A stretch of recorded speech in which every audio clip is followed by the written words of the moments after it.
Hello बच्चों, स्वागत है आपका मेरे यूट्यूब चैनल पे। आज हम शिक्षा निदेशालय द्वारा दी गई क्लास 6 की वर्कशीट 16 डिस्कस करेंगे, जिसका सब्जेक्ट है हिंदी, अक्षरों का महत्व भाग 2 और डेट इस वर्कशीट की 19 नवंबर 2020। और यहाँ पर बच्चों आप अपना नाम लिखेंगे, यहाँ पर आप अपना कक्षा अध्यापक का नाम लिखेंगे। तो बच्चों वर्कशीट को स्टार्ट करने से पहले जल्दी से आप मेरे YouTube channel Rishabh computer classes को सब्सक्राइब कर दीजिए बच्चों, ताकि जब भी मैं नई वीडियो डालूं उसका नोटिफिकेशन आपको तभी के तभी मिल जाए। तो देखते हैं आज की वर्कशीट। तो पिछले कार्यपत्रक में हमने पढ़ा था कि लेखक गुणाकर मूले ने अक्षरों के इतिहास के बारे में बताया है कि पुस्तकें अक्षरों से ही बनती है। पुराने जमाने के लोग सोचते थे कि अक्षरों की खोज ईश्वर ने की है, पर आज हम जानते हैं कि अक्षरों की खोज किसी ईश्वर ने नहीं की, बल्कि स्वयं आदमी ने की है। अब आगे तो पिछले वर्कशीट का आपको बताया है, जो राइटर है इसके कौन है, गुणाकर मूले है, लेखक है इसके।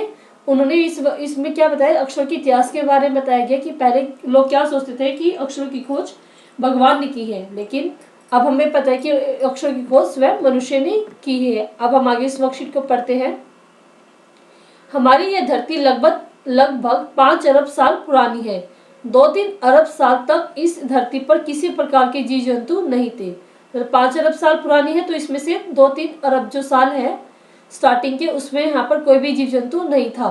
फिर करोड़ों साल तक केवल जानवरों और वनस्पतियों का इस धरती पर राज्य रहा। और फिर जो नेक्स्ट करोड़ों साल है, जैसे 4 की बात करें 4 अरब में, तो क्या हुआ, यहाँ पे जानवर और वनस्पति का राज होने लगा। आदमी ने इस धरती पर कोई 5 लाख साल पहले, मतलब 5 लाख साल पहले जन्म लिया था और धीरे धीरे उसका विकास हुआ। कोई 10,000 साल पहले आदमी ने गांव को बसाना शुरू किया। वह खेती करने लगा। वह पत्थरों और के औजारों का इस्तेमाल करता था। फिर उसने तांबे और कांसे के औजार बनाए। तो क्या क्या है इसमें कि हमारे जो मानव है, जो रह रहे वो 10,000 साल पहले आए थे। उन्होंने पहले पत्थरों के औजारों का इस्तेमाल किया और फिर वो तांबे और कांसे के औजार भी बनाने लगे। प्रागैतिहासिक मानव ने सबसे पहले अपने चित्रों के माध्यम से अपने भाव व्यक्त किए। तो प्रागैतिहासिक क्या होता है, हमारे पास इतिहास में वर्णित काल के पहले के मानव, जो मतलब इतिहास में हम पढ़ते हैं उससे भी पहले के मानव ने सबसे पहले चित्रों के माध्यम से अपने भाव व्यक्त किए थे। जैसे पशु पक्षियों आदमी आदि के चित्र। तो किसके चित्र बनाते थे, पशु पक्षियों और आदमी के चित्र से अपने भाव व्यक्त करते थे। इन चित्र संकेतों के बाद में भाव संकेत अस्तित्व में आए। अस्तित्व का मतलब क्या है, हमारे पास मौजूदगी।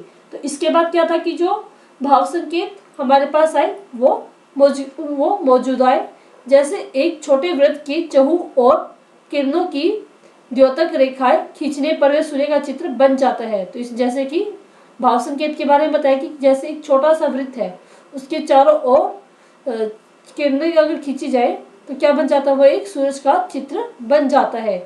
बाद में यही चित्र ताप और धूप का द्योतक भी बन गया। तो बाद में क्या हुआ, ये जो हमने डायग्राम बनाया ये ताप और धूप को दिखाने का भी संकेत बन गया। इस तरह अनेक भाव संकेत अस्तित्व में आए। तो इस प्रकार कई हमारे जो भाव है हमारे अस्तित्व में आए, तब जाकर काफी देर में आदमी ने अक्षरों की खोज की। तो इस प्रकार अंत में जाकर आदमी ने अक्षरों की खोज कर ली थी। तो बच्चों ये वर्कशीट के शब्दार्थ है जो हमने साथ के साथ आपको बता रहे हैं। अनेक का मतलब क्या है, बहुत, और द्योतक का मतलब है सूचक, और चहु का मतलब चारों और बच्चों। तो हम देखते हैं इस वर्कशीट के क्वेश्चन आंसर। सबसे पहला क्वेश्चन इसमें, अक्षरों के ज्ञान से पहले मनुष्य अपनी बात दूर दराज के इलाकों तक पहुंचाने के लिए किन किन माध्यमों का सहारा लेता था।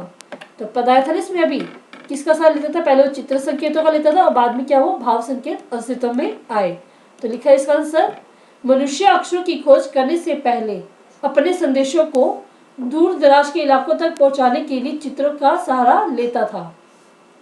और फिर बाद में क्या हुआ, बाद में इन्हें भाव संकेतों के माध्यम से अपनी बात पहुंचाने लगा। बाद में क्या था, बाद में भाव संकेतों के माध्यम से अपनी बात वो पहचानने लगा। पहले क्या था, चित्रों का सहारा, और फिर वो भाव संकेतों के माध्यम से। ठीक है, तो ये हमारा फर्स्ट क्वेश्चन का आंसर हो गया। नेक्स्ट क्वेश्चन हम देखते हैं, पुराने जमाने के लोग यह क्यों सोचते थे कि अक्षर और भाषा की खोज ईश्वर ने की थी, अपने मित्र या भाई बहन से बातचीत करके लिखे। तो इसमें पूछा गया कि पहले के लोग क्यों सोचते थे कि जो अक्षर की खोज है वो भगवान ने की है। तो देखते हैं इसका आंसर, पुराने जमाने के जो लोग थे, लोग की ईश्वर के प्रति निष्ठा अधिक थी। वो मतलब क्या है, ईश्वर में विश्वास बहुत ज्यादा करते थे। वे ईश्वर को सर्वशक्तिमान मानते थे।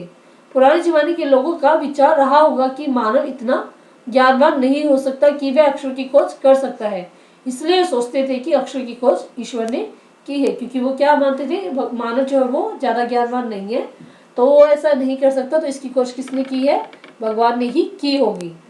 नेक्स्ट क्वेश्चन है, सोच के लिखिए क्या होता अगर आपके पास अक्षर न होते। तो अगर आपके पास अक्षर नहीं होते तो क्या होता।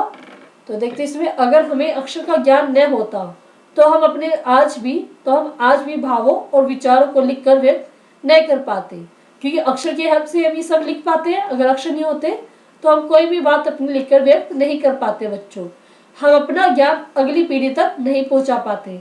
ज्ञान का मतलब क्या है कि जो चीज़ आपने खुद सीखी है या आपको जो ज्ञान हुआ है वो आपको अगर दूसरों को देना है, अपनी अगली पीढ़ी को देना है, तो आप पहुंचा नहीं पाते। क्योंकि अब हम क्या करते हैं, जैसे हमारे पास रामायण महाभारत कैसे हमें मिली, क्योंकि पुराने जमाने में लिखी गई, तभी हम उनको पढ़ पाते हैं और हमारा पूर्ण विकास नहीं हो पाता, और इस प्रकार हमारा विकास भी नहीं हो पाता बच्चों। नेक्स्ट है, कार्यपत्र में आए शब्द जैसे 5, 1 आदि को पहचान कर लिखिए। तो इनको हमें लिखना है कि 5 और 1 कैसे शब्द है हमारे पास, ये हमारे कैसे शब्द है, ये हमारे संख्यावाचक विशेषण शब्द है। तो इनको हम लिखेंगे संख्यावाचक विशेषण, क्योंकि ये क्या कर रहे हैं, किसी न किसी की विशेषता बता रहे हैं। जैसे किसमें क्या था, एक क्या है यहाँ पे, एक छोटे वृत्त की विशेषता क्या है, वो 1 है। तो ये क्या हमारे पास संख्यावाचक विशेषण हो गया बच्चों। नेक्स्ट है, 1 से 10 तक के ऐसे कौन कौन से संज्ञा शब्द हैं जो कार्यपत्रक में नहीं है, तो उनको हमें लिखना है। तो पहले देखते कौन कौन से शब्द हमारे इस कार्यपत्रक में है बच्चों। तो उसके लिए हम लेते हैं यहाँ पे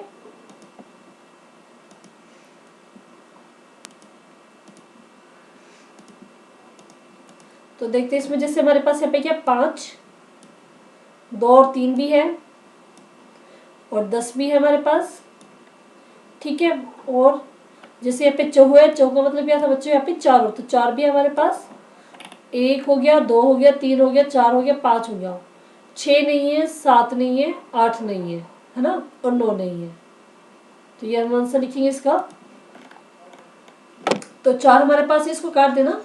6 नहीं है हमारे पास, 7 नहीं है, 8 नहीं और ये 9 नहीं। तो 4 वर्ड्स हमारे पास, 4 अक्षर नहीं है हमारे पास उसमें गिनती के। तो ये आपका आंसर हो जाएगा 6, 7, 8, 9। तो ये आपका लास्ट क्वेश्चन का आंसर हो जाएगा बच्चों। तो पूरी वर्कशीट हमारी कंप्लीट हो गई है बच्चों। अगर आपको वर्कशीट समझ में आई है, अच्छी लगी है, तो इस वीडियो के लिए एक लाइक जरूर कीजिएगा बच्चों। और मेरे YouTube channel Rishabh computer classes को शेयर कीजिएगा दोस्त, और अपने मेरे इस चैनल को सब्सक्राइब करना ना भूले। तो आपको जो वीडियो है इसके नीचे आपको सब्सक्राइब का बटन मिलेगा, आप उस पर क्लिक करके मेरे चैनल को सब्सक्राइब कर सकते हैं। और उसके बाद आप करेंगे टर्न ऑन नोटिफिकेशन।